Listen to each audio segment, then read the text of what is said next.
Hola chicas, bienvenidas a Hablando Sola. Esta semana me he retrasado un poquito porque estoy preparando unos guiones un poco especiales para el mes de junio que me apetecía hablar un poco del tema queer y LGTBIQ+, con motivo del mes del orgullo.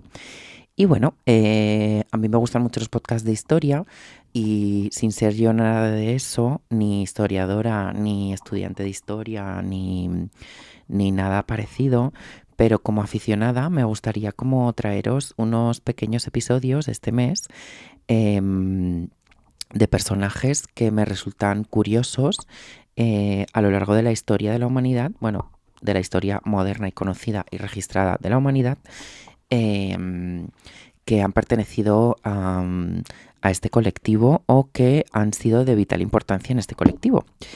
Me gustaría empezar con un caso muy curioso que yo personalmente no conocía y al parecer es ampliamente conocido por historiadores y aficionados. em, creo que yo la consideraría la primera persona no binaria y trans registrada y públicamente anunciada en la historia moderna, que además, si todo esto no era lo suficientemente transgresor, era agente secreto. O sea, esta señora tenía una vida bastante trepidante, ¿no? Os traigo la historia de Charles Genevieve Louis Auguste André Timothée de Eon, de Beaumont. Este nombre que literalmente me ha ocupado la hoja entera. También conocida para abreviar como Chevalier d'Eon o Deon, que la voy a mencionar muchas veces y seguramente sea solo pues nuestra amiga Deon, ¿vale? No quiero categorizarla como una mujer transgénero al uso porque creo que ella a sí misma se veía en un área intermedia, en ese gris en el que muchas personas encuentran su zona de confort. Ella misma afirmaría no estar de acuerdo al 100% con dichas normas de género. Pero sí creo que es importante recordar que lo trans es un viaje, no es un principio y un fin. Es algo que cambia como cambiamos las personas, por lo tanto, al haber tenido ella uno de los viajes más trepidantes de la historia a nivel personal y profesional, sí me parecía adecuada la etiqueta trans junto con la de no binaria, por esto que hablamos de que al final lo trans no tiene un inicio y un final, es algo que es constante a lo largo de tu vida.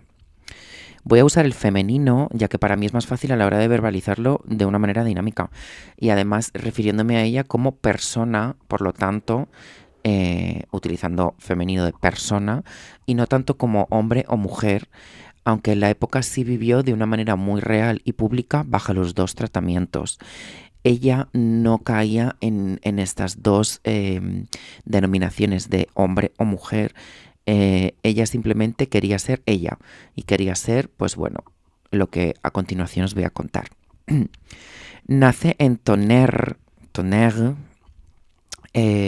una región de Francia de la zona de Borgoña, el 5 de octubre de 1728, siglo XVIII. Su padre, Louis Deon de Beaumont, fue un abogado del Parlamento de París, consejero del rey, alcalde electo de Borgoña de Tonnerre, subdelegado de la Intendencia de París e inspector ambulante de la Hacienda del Rey.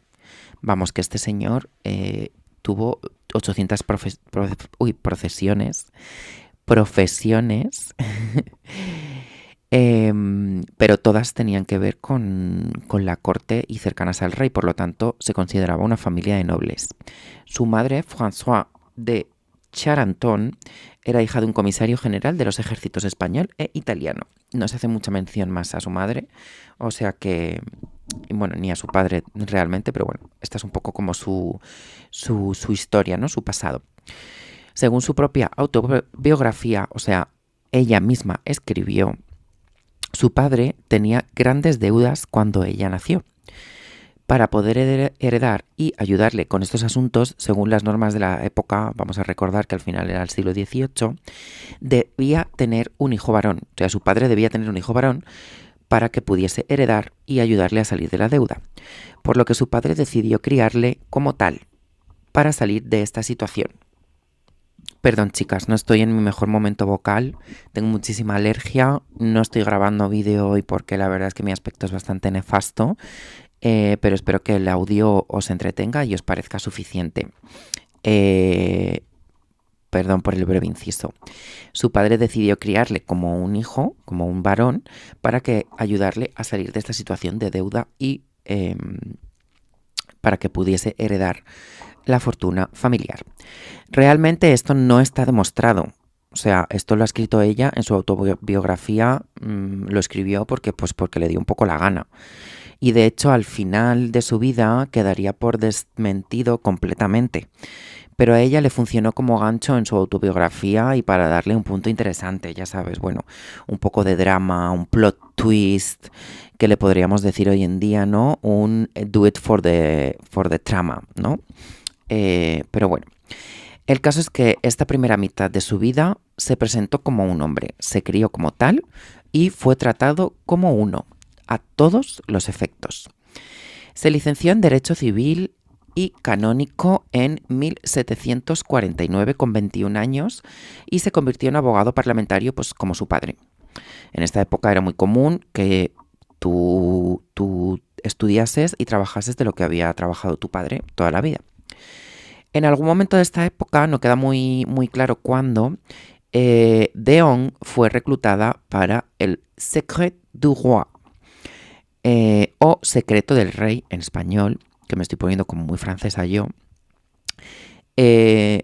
reclutada por, lo más seguro, insisto, no tenemos una certeza 100%, pero reclutada por el príncipe de Conti, primo del rey y jefe de dicha organización. Esta organización fue el primer servicio secreto francés realmente con un bien organizado, bien construido, digamos. Creado por Luis XV, llevaba a cabo su propia política exterior, sin tener en cuenta el resto de diplomáticos y por los medios que fueran necesarios para conseguir el objetivo, aunque estos fueran ilegales. Vamos, que Deon tenía carta blanca para hacer básicamente lo que le diera la gana, cómo le diera la gana y cuándo le diera la gana. Su primera misión fue en San Petersburgo, infiltrándose en la corte de la zarina Isabel I, para convencerla de unirse a Francia en la Guerra de los 7 Años, la que muchos consideran la Primera Guerra Mundial, que estaba a punto de suceder en Europa. Es un conflicto bastante grande que enfrentó a un montón de países y que implicó incluso a los Estados Unidos, bueno, América del Norte, que en ese momento todavía no estaban conocidos como los Estados Unidos, y bueno, pues muchos lo consideran la Primera Guerra Mundial. Pues nuestra señora protagonista tuvo un papel importante, ya que fue la que hizo que el reino de la zarina de Rusia, el reino de Rusia, se uniese a Francia en este conflicto. Básicamente este conflicto enfrentaba a Francia e Inglaterra. Luego todos los demás se fueron uniendo a uno u otro bando. Pero bueno, para que entendáis un poco el contexto. Fue en San Petersburgo donde se cree que por primera vez empezó a cogerle el gustillo a eso de ponerse un vestido, ya que la zarina Isabel I acostumbraba a celebrar bailes de disfraces en los que era obligatorio ir vestido del género opuesto. Y ahí nuestra protagonista creo que vio su momento más, bueno, Canty Diva Boots the House Down. Si nunca has visto Drag Race, no entenderás esta referencia, pero vamos, que se sintió de lo más cómoda con el vestido. Ella sintió que era, vamos, una supermodelo increíble. Después de su misión en Rusia, participó en las últimas campañas de la Guerra de los 7 Años e incluso en la firma de los acuerdos finales de esta misma guerra, los acuerdos que se firmaron de paz y que dieron por finalizada dicha guerra. Le recompensaron con el título de Capitán de Dragones y la condecoración de la Orden Real y Militar de San Luis, una de las más prestigiosas de la época, y se retiró del servicio militar en 1762 para dedicarse exclusivamente a sus tareas como agente secreto. Una vez pasada la guerra, se instaló en Londres con la misión de investigar y planificar una posible invasión a Inglaterra por parte de Francia, ordenada por Luis XV. Para seguir con su plan y codearse con toda la alta sociedad inglesa, pues bueno, nuestra amiga no se cortaba ni un pelo, digamos. Montaba juergas que, bueno, ríete tú de Ibiza, vamos. Y literalmente se gastó el presupuesto de todo un año en apenas pocos meses. Fue repudiada por el poder real y le quitaron su cargo debido a este comportamiento un poquito, bueno, fuera de lugar considerado por el rey. Vamos, que la echaron por fiestera y esto me parece todo un icono LGTBIQ+, ella, la más fiestera, la más, bueno, ella al mando de la vida nocturna londinense. Luis XV exigió su extradición, pero Inglaterra se negó y nuestra amiga Deón, ni corta ni perezosa, buscando un poco así como vengarse del reino, publicó parte de su correspondencia con el rey. O sea que es que hizo un exposé, un desenmascarando, un cancelet al rey, básicamente. Así tipo chantaje de la mafia, porque claro, ella publicó estos documentos con una intención de que el rey obviamente reaccionase y la hiciese caso y la dejase donde estaba, porque ella lo que quería era mantener su cargo y mantenerse en Londres como estaba y donde estaba. Como podréis imaginar, pues esto cabreó bastante al rey, que mandó a varios asesinos a intentar acabar con su vida en varias ocasiones. Disculpad la redundancia. Finalmente, tras los intentos fallidos, el rey accedió y le dejó a la Deón una pensión vitalicia. Bueno, o sea, vamos, que ni el rey con sus amantes. Es que muy fuerte.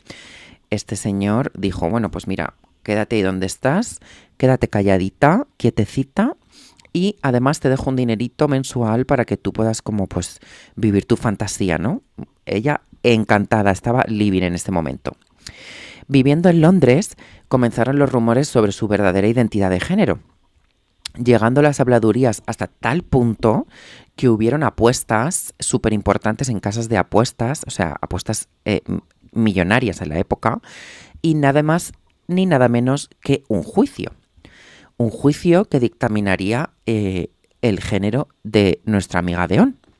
El veredicto de este último dictó que Deón era efectivamente una mujer, aunque nadie verificó ni ratificó nada de esto con ella. O sea, básicamente ella no estuvo presente en el juicio y nadie revisó, o sea, contrastó nada de lo que se dijo en ese juicio. Por lo tanto, bueno, a ver, pues vale, pero pues como que no sirvió de mucho, ¿no? O sea, tampoco tiene una finalidad muy legal, que digamos, este juicio. Pero bueno, es un dato curioso que me pareció curioso que pasó en relación a tantos rumores. O sea, fueron tantos los rumores, tanto, que hablen tanto de ti, que es que se celebre un juicio para aclarar lo que realmente es verdad y lo que realmente es mentira. O sea, bueno, una locura.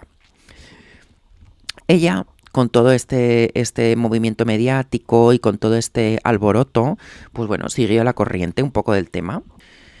Y siguiendo la corriente, ella misma propuso volver a Francia como mujer, para así librarse de sus problemas con el gobierno francés.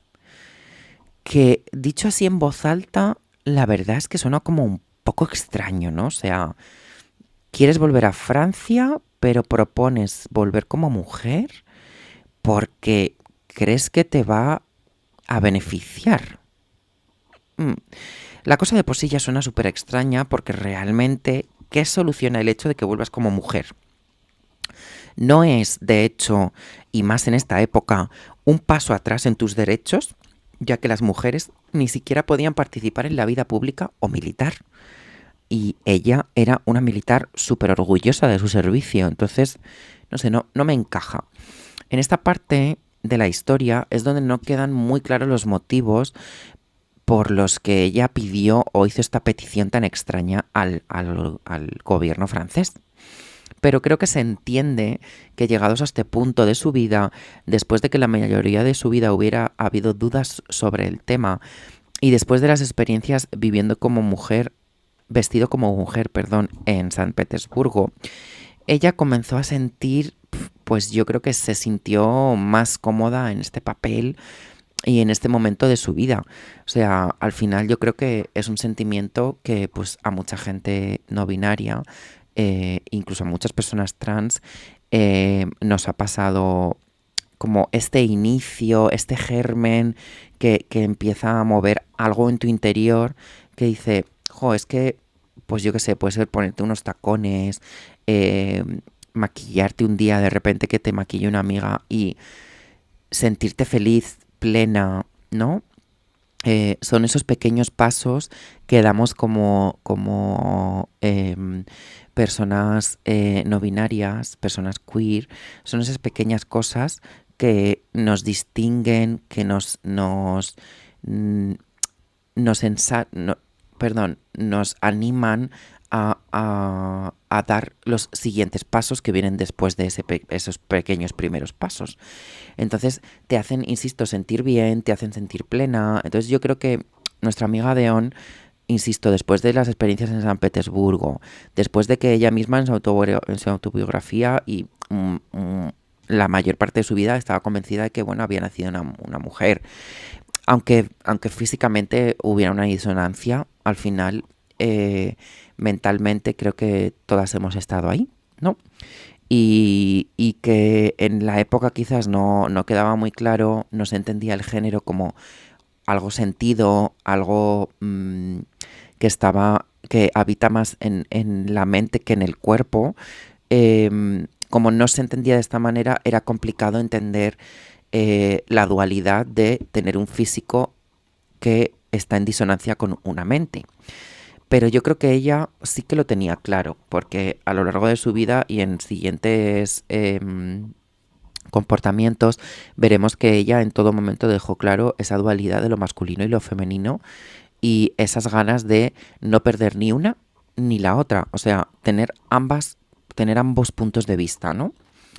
En 1776, el nuevo rey de Francia, el hijo de Luis XV, Luis XVI, no eran muy originales con los nombres, después de disolver por completo la organización de espías Secret du Roi, o sea, se cargó el secreto del rey, publicó un comunicado en el que anunciaba de manera oficial y al mundo entero que la Deón era una mujer, que a partir de ese momento se la trataría como tal, con su nuevo nombre y todo, y que todo el tiempo que había estado viviendo como hombre fue solo para servir a su país y a los objetivos de la organización secreta. La Deón pasaría a ser no sé cómo se pronuncia, M-L-L-E, Deón, básicamente del nombre ese que ocupaba una hoja completa a Mel Deón. Mademoiselle, yo supongo que sería Mademoiselle Deón. Vamos, que la tía consiguió que el propio rey le cambiara el género del DNI, que es que hoy en día hay que hacer una de papeleos, te lo tiene que ver un juez, te lo tiene que ver no sé quién, te lo tiene... Bueno, todas las que hayáis pasado por este proceso entenderéis, pero vamos, una terremoto esta tía. Por supuesto, todo esto fue a cambio de todos los documentos incriminatorios que la Deón poseía de el Secret du Roi, de la organización secreta de su padre. Todo tiene un precio en esta vida. Al final, yo creo que en esta época, si tú sabías pagar el precio adecuado, pues te podías librar de casi cualquier cosa. Desde un asesinato hasta un cambio de género. O sea, al final, insisto, vivían en una época, siglo XVIII, en la que, bueno, la moralidad se podía pasar un poco por encima, ¿no? A este acuerdo se le dio el título de la transacción. Suena chiste, pero es una realidad. La transacción. O sea, me parece increíble, una fantasía que de repente sea la transacción. Bueno, es que yo me he quedado cuando he leído esto, no he podido flipar más. Pero bueno, la transacción es como se conoció este acuerdo. En 1777, un montón de sietes, nuestra amiga regresó a Francia con la esperanza de que el rey le concediese de manera especial un cargo militar como mujer. Claro, ella en su mente dijo, bueno, pues yo sigo siendo la militar que era. Pero, claro, contando con que estamos en el siglo XVIII, pues obviamente el rey le dijo que se peinara. Bueno, que se peinara y que se vistiera como debía, porque la tía se presentó en la corte con su uniforme de dragón, de dragona en este caso, y todas sus insignias. O sea, el uniforme de dragón en la corte de Francia en ese momento era el máximo representativo de una persona en el ejército francés. O sea, bueno, ella ni corta ni perezosa. El rey le dijo que o se ponía un vestido inmediatamente o no había trato que valga, no había transacción que valga. Que si era mujer le tocaba pasar por el aro. Otro hetero corto de miras, pero no podemos pedir más de la época en la que estábamos. Obviamente, insisto, siglo XVIII. Es que este señor no podía entender cómo una mujer podía seguir queriendo formar parte del ejército. Es que no le entraba en la cabeza. Ella, no conforme con todo esto, se plantó un vestido al día siguiente, pero con sus botas militares y todas sus insignias en el escote.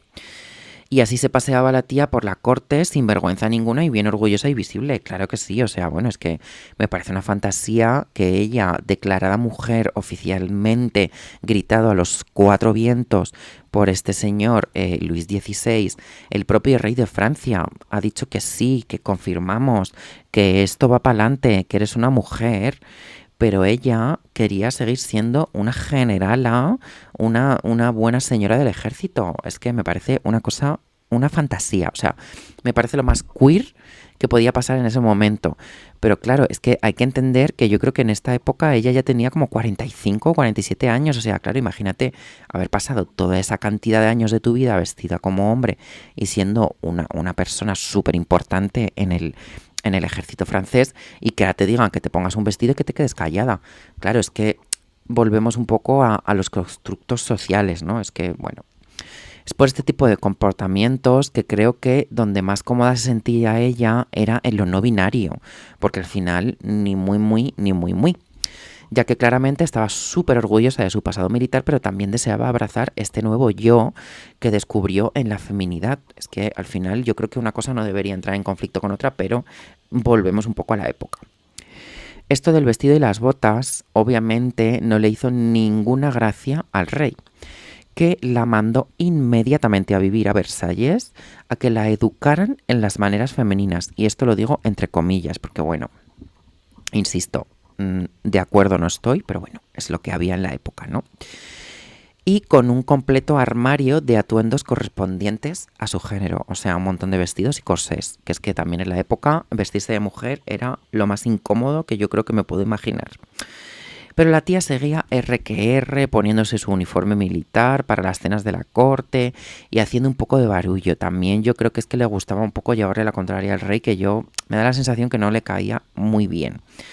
El rey tuvo que publicar un aviso oficial para que la tía se comportara o la iban a detener, que después de la que había liado con lo del cambio de nombre y de género y tal, ahora que por qué no se quería vestir de mujer, claro, o sea, es que nadie entendía. Al final no entendían la dualidad de lo trans, que es una cosa que al final, pues bueno, insisto, creo que va con la época, ¿no? Y lo complicado que también tendría que ser para ella renunciar por completo a todo su pasado y su historia para poder abrazar su nueva vida. Poco a poco se fue encontrando más cómoda y vistiendo como mujer de manera regular. Y es que, claro, a ver, yo creo que todas necesitamos nuestro tiempo para un poco entender las cosas. Nadie salió del armario, se maquilló un día y al día siguiente se puso un tanga, unos taconazos de 30 centímetros y un vestido de minifalda. Es que yo creo que todas necesitamos como ese pequeño proceso en el que poco a poco, pues bueno, vas poniéndote, encontrándote más cómoda, viendo cómo, con qué te sientes más cómoda y con qué no. Y bueno, yo creo que ella también necesitaba este momento, pero no le dieron como mucho pie, ¿no? Pero bueno, más tarde ella misma explicó que en los tiempos en los que vivían, ir vestida de hombre te abre muchas puertas. En cambio, ir vestida de mujer, pues te las cierra. Claro, es que tiene toda la razón también. Es que en esa época ya no solo era un código de vestimenta, sino era cómo te trataban y dónde te incluían. No le gustaba la idea de elegir a ella y entonces, bueno, que le hubiera encantado poder ser una mujer que llevaba pantalones. Tristemente me hubiera encantado decirle a nuestra amiga Deón que esto iba a cambiar en un futuro y que no se preocupase que las mujeres íbamos a poder llevar un montón de pantalones. Pero bueno, aquí ya entramos en algo más profundo y detallado porque claro, si realmente la época en la que le tocó vivir le hubiera permitido vestir como ella quisiera, yo creo que sí que hubiera podido vivir una vida más plena como mujer. Al menos eso es lo que creo, ¿no? O sea, hubiera podido llegar a esa realización y decir, pues sí me siento una mujer, sí 100% quiero dar este paso, pero al no dejarle realmente expresarse como ella quería, yo creo que de ahí venía como esa rebeldía de, pues no me quiero poner un vestido, pues no me quiero comportar como me estáis diciendo, tal, tal, tal, tal. Entonces, bueno, al final un poco de una rebeldía trans, ¿no? En 1785 volvió a Londres, después de esta educación en Versalles, donde se dedicó a batirse en duelos de esgrima hasta los 68 años la tía. O sea, ¿en qué momento una loca de la espada ella? Una espadachina. Hasta los 68 años, me parece una barbaridad. En ese tiempo siguió intentando ser restituida en su rango militar, escribiendo asiduamente cartas al gobierno francés, las cuales fueron todas ignoradas. Por lo tanto, no tuvo ningún éxito en esta misión. En esta época en Londres se volvió una cristiana fundamentalista y estaba convencida de que las mujeres eran seres más puros y moralmente evolucionados. Por lo tanto, estaban más cerca del reino de Dios. Y que los hombres, al no experimentar la vida desde el punto de vista femenino, nunca serían dignos del reino de Dios. A ver, quizás el mensaje no estaba mal del todo, ¿no? En plan, abraza tu feminidad, vive la vida, intenta ponerte en lugar de la otra persona. Esto me parece muy bien. Pero el envoltorio de moralidad y religión yo diría que se le fue un poquito de las manos. Pero bueno, mira chica, ¿quién somos nosotras para juzgarla, no? Es que al final yo creo que también en este punto de su vida en el que ya el Reino de Francia como que no la tenía en mucha gracia, volvió a Londres porque realmente en Francia ella no se encontraba cómoda, no encontraba su lugar, ¿no? Y yo creo que el gobierno francés también como que, bueno, pues la dejó un poco de lado, la repudió. Y en Londres intentó también buscar, yo creo, un sentimiento de pertenencia, un hogar, que al final creo que todas buscamos un poco esto. Y bueno, pues lo encontró en la religión, que es que en esa época, insisto, tenemos que también abrir un poco nuestra mente y entender que no es la época de ahora. En esa época la religión ayudaba a muchas personas a encontrar este hogar, este sentimiento de pertenencia. Y bueno, pues ella fue una de las tantas, ¿no? El 22 de mayo de 1810, nuestra amiga Deón murió en su apartamento de Londres, rodeada de miseria, repudiada por el gobierno francés, despojada de sus títulos y sus propiedades, las cuales el gobierno francés vendió todas, y con una pensión de 200 libras que le otorgó el rey de Inglaterra, pues por pura piedad, vamos, básicamente se ha apiado de ella y le dijo, mira, pues chica, te doy estas 200 monedillas que me sobran por aquí, pues para que tú puedas seguir sobreviviendo. Murió postrada en una cama en un apartamento que compartía con una señora viuda a la que se han referido como Miss Cole. No tengo ni idea de quién era. No tengo ni idea de quién era esta señora, pero básicamente, pues bueno, vivía con ella, ¿no? Fue ella quien la encontró muerta y fue en ese momento que la verdad, y digo la verdad entre comillas, que tanta gente ansiaba salió a la luz. La viuda procedió a desnudar el cuerpo de nuestra amiga Deon, como era costumbre en la época para prepararla para los servicios funerarios, ponerla su vestido negro, etcétera, etcétera. Pero no encontró lo que esperaba. Efectivamente, nuestra amiga Deon tenía genitales masculinos. La viuda llamó a varios expertos en anatomía, porque claro, es que ella estaba en shock, para que le ayudasen a verificar lo que veían sus ojos. Y efectivamente, todos y cada uno de los expertos concluyeron que se trataba de un cuerpo enteramente masculino. O sea, ni mujer, ni intersex, nada. No había ninguna duda de que lo que tenía esta señora, pues entre las piernas, pues era un genital masculino. Y así se publicó en su esquela, desmintiendo los rumores que la habían perseguido toda su vida, afirmando su masculinidad y desacreditando todo lo que había vivido en la segunda mitad de su existencia e incluso en el resto de su vida, porque recordemos que ella misma insistió en que ella había nacido mujer, que ella, en su familia la habían tratado como hombre simplemente para que pudiese heredar, y que ella se había identificado con el género femenino en muchas ocasiones previas a su reconocimiento oficial. O sea, antes de que le cambiasen el nombre y el género de manera oficial, ella ya había tenido ese sentimiento de pertenencia al género femenino. Pero todo esto quedó totalmente desacreditado. Había muerto un hombre y ella había sido un hombre toda su vida. Pero yo me pregunto, ¿tan importante era lo que tenía ella entre las piernas? ¿No era suficiente lo que ella sintiera o lo que ella eligiera presentar al mundo?